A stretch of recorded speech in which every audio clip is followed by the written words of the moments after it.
গেল বছরের অক্টোবর থেকেই গোটা বিশ্বের চোখ অবরুদ্ধ গাজা উপত্যকায়। ৭ মাসের বেশি সময় ধরে ফিলিস্তিনের এ অঞ্চলে ইসরায়েলি বাহিনীর নির্বিচার বোমাবর্ষণ আর নির্মম নিপীড়ন কাঁদিয়েছে গোটা মানবতাকে। ইহুদিবাদী দেশটির সামরিক বাহিনীর এসব নিপীড়ন আর ধ্বংসযজ্ঞের ছবি প্রকাশ করে এই বছরের ব্রেকিং নিউজ ফটোগ্রাফি বিভাগে পুলিৎজার পুরস্কার অর্জন করেছে বার্তা সংস্থা রয়টার্স। ব্রিটিশ বার্তা সংস্থার তোলা ছবিগুলোতে উঠে এসেছে গাজার নির্মম ধ্বংসযজ্ঞ আর বাস্তুচ্যুত ফিলিস্তিনিদের নিরাপদ আশ্রয়ের খোঁজে ছুটে চলার গল্প।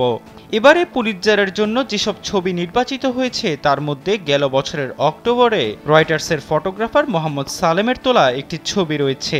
1 মিনিটে নগদ ইসলামিক অ্যাকাউন্ট খুলতে ডায়াল করুন *167#। যেখানে গাজায় একজন ফিলিস্তিনি মহিলা তার 5 বছর বয়সী ভাতিজির মৃতদেহকে জড়িয়ে ধরেছেন।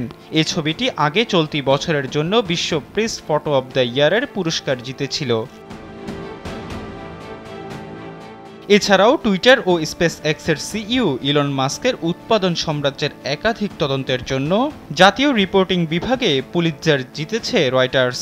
পুলিৎজারকে সাংবাদিকতার সবচেয়ে বড় পুরস্কার হিসেবে বিবেচনা করা হয়। এটির মর্যাদার কারণে অনেকেই এটিকে সাংবাদিকতার নোবেল হিসেবে ডেকে থাকেন।